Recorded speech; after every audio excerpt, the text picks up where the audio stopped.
The boardroom on the 47th floor of Langston Tower shimmered like a glass cathedral. Floor-to-ceiling windows revealed a skyline drowned in winter sunlight, the kind that turned steel and concrete into mirrors. Every surface gleamed.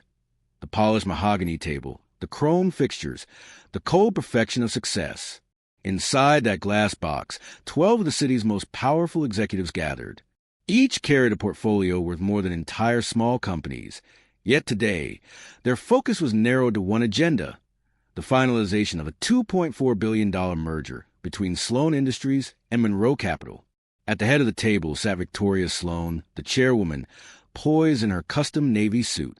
Her blonde hair was coiled into an immaculate bun that looked as though even gravity respected it.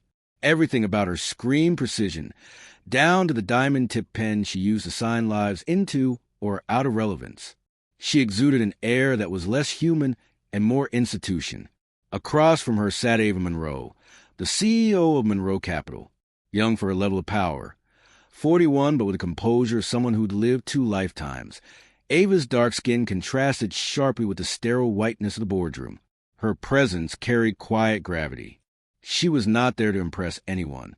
She was there to conclude business. Ava's firm had risen from nothing. She started with a laptop, a shared desk, and clients no one else wanted. But she had built trust one contract at a time until Monroe Capital became one of the most influential private equity firms in the country. Her reputation was meticulous, fair but formidable. For months, her team and Sloan's had negotiated the merger, an alliance that promised to shake the markets. But to Victoria Sloan, this deal wasn't about synergy. It was about ownership, control, power. She wanted Ava in her empire's portfolio, not beside her at the table. As the last of the board members took their seats, the cameras from the investor live stream blinked red, recording everything for shareholders across the world. Victoria smiled. Not a warm one, but the kind that implied a secret ending she already knew. "Let's make this official," Ava said calmly, standing and extending her hand across the table. It was a simple gesture, professional, courteous, final. Victoria looked at the hand, then at Ava, her smile deepening into something razor-thin. "Oh, Ms. Monroe," she said softly, as if speaking to a child who had missed an unspoken rule. "We don't shake hands with people like you." For one long, impossible moment, silence devoured the room. The air changed. The men shifted in their chairs. One cleared his throat. Another tried to hide a smirk. And then, somewhere down the table, a small, nervous laugh escaped, sharp and cruel in the quiet. Ava's hand remained extended for a heartbeat longer before she slowly lowered it. Her expression didn't change. Her composure didn't crack. Only her eyes sharpened, assessing, calculating. She took her seat. "Understood," she said, her tone even, her words precise. Victoria leaned back, satisfied. She had won something invisible, an unspoken hierarchy reaffirmed before cameras, investors, and witnesses. "Now that we're clear on protocol," Victoria said, flipping through her notes, "let's proceed." As the presentation began, the insult hung in the air like invisible smoke. Every slide, every financial projection, every carefully crafted statement became another opportunity for Victoria to assert dominance. She interrupted Ava mid-sentence. She mocked her valuation models. She called her assumptions aspirational, with the faintest trace of condescension coating each syllable. The men laughed along, some out of loyalty, others out of fear. But Ava said nothing. She listened, she observed. She took notes in her immaculate handwriting, her calmness unbroken. Every gesture, every exchange, every tone of laughter was recorded in the theater of her mind. When Victoria leaned forward and said, "You'll learn, Ms. Monroe, that this industry doesn't reward emotional ambition," Ava merely nodded, her lips curving into the faintest hint of a smile that no one noticed. At 3:17 p.m., during a short recess, Ava quietly excused herself. She stepped into the hallway, where the noise of the boardroom was replaced by the steady hum of the tower's air circulation system.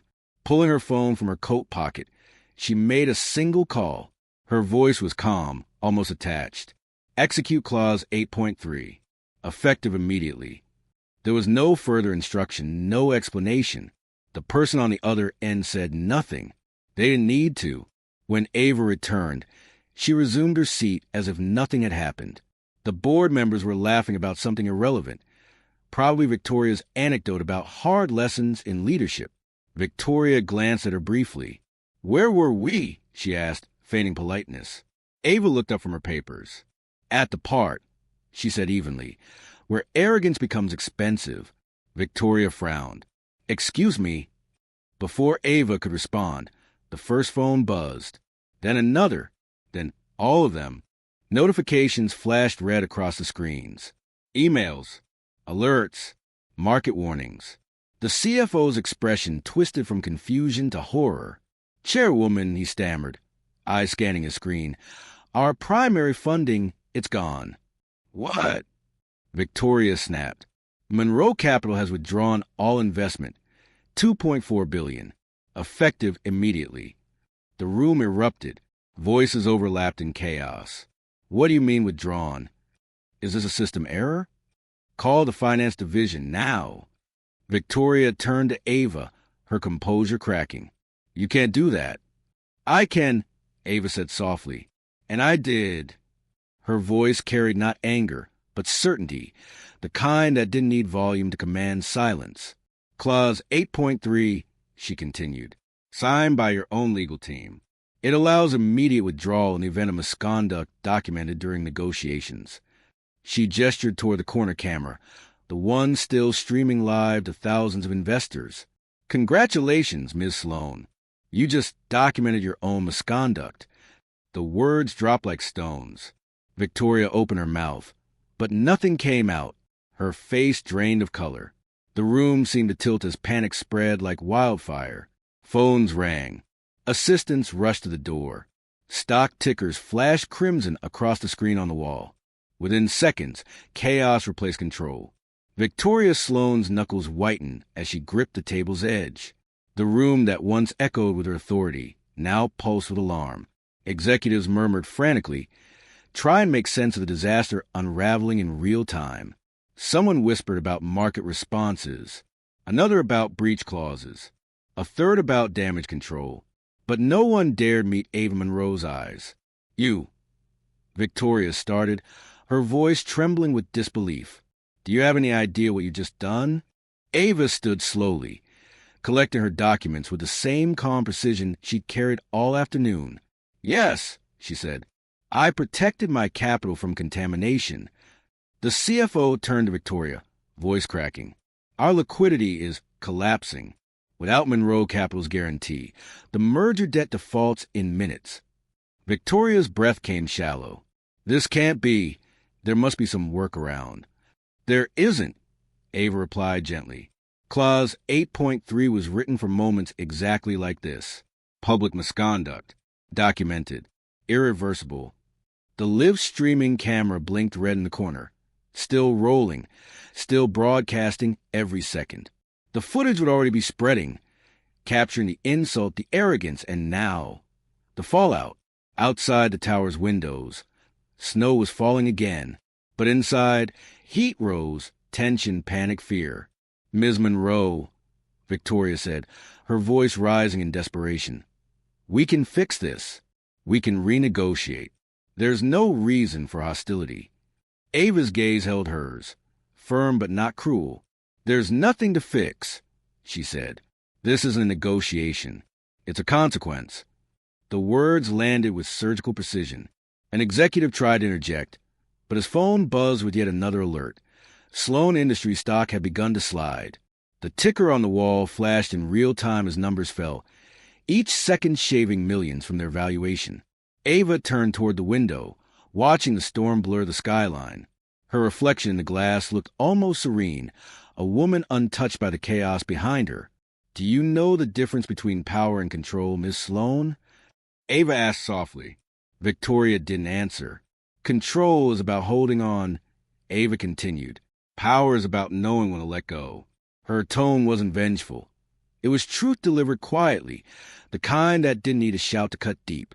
"Security," someone hissed on the far end of the table, as though the problem was a woman rather than the empire collapsing behind them. Ava ignored it. She placed her portfolio neatly back into her leather case and stood. The room was chaos now. Executives making calls, assistants rushing in, panic replacing arrogance. Victoria followed her with frantic eyes. "You'll regret this," she spat, though her voice wavered. Ava paused beside her. "No," she said almost kindly. "You will." Then she leaned closer, her voice lowering so only Victoria could hear. "You thought power meant control. It doesn't. Power means choice, and I just made mine." She walked out. The cameras followed her reflection as she moved down the length of the table, graceful, unhurried, leaving behind a wreckage she didn't have to lift a finger to destroy. Behind her, the once commanding chairwoman sank into her seat, staring blankly at the screen as headlines began flashing across every major network. Monroe Capital withdraws $2.4 billion. Sloan Industries in freefall. The handshake that never happened. $2.4 billion deal collapses live. The phrase handshake collapse would soon trend across every platform. Clips of Victoria's smirk, her insult, and Ava's calm response replayed in boardrooms and living rooms around the world. By evening, Sloan Industries' valuation had plummeted by 38%. Banks froze lines of credit. Investors demanded explanations. Journalists camped outside Langston Tower. Inside her office, Victoria stared at her phone as messages flooded in from partners, shareholders, and attorneys, each one worse than the last. Some demanded answers. Others threatened lawsuits. Her reflection in the window looked foreign, small, frightened, human. For the first time in years, Victoria Sloan had no control. Meanwhile, across town, Ava Monroe sat in her office at Monroe Capital. The city lights glimmered behind her, the snow turning into a silver haze beyond the glass. She watched the muted financial news on her wall screen, the anchor's animated faces reporting the downfall of a corporate titan.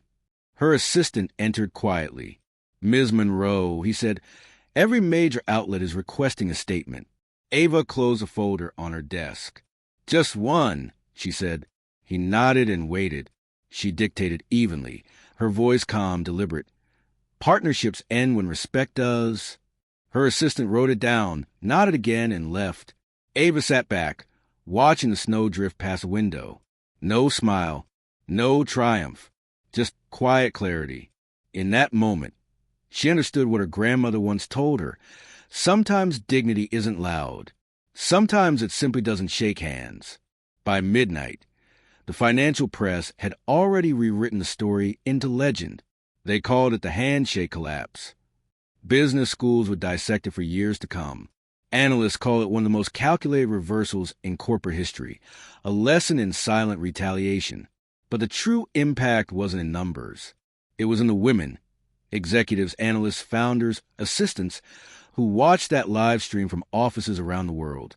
They replayed the clip, where Ava Monroe lowered her hand and said nothing. They saw what restraint could do, what quiet power could dismantle. In offices and boardrooms, and even small startups, whispers carried her name like a warning. Don't underestimate the silent ones. Don't mistake composure for submission. And above all, don't ever forget to shake the hand that feeds your future. Weeks later, when the markets finally steadied and Sloan Industries sold off what remained of its assets, a financial journalist tried to reach Ava for comment. She declined. Her assistant sent a short reply. "Ms. Monroe doesn't revisit history. She invests in what's next." And with that, she moved on, quietly, completely, and with the kind of grace that no amount of wealth could imitate. Victoria Sloan, once the most feared chairwoman in her sector, disappeared from the headlines soon after. Her resignation came quietly, buried under new scandals.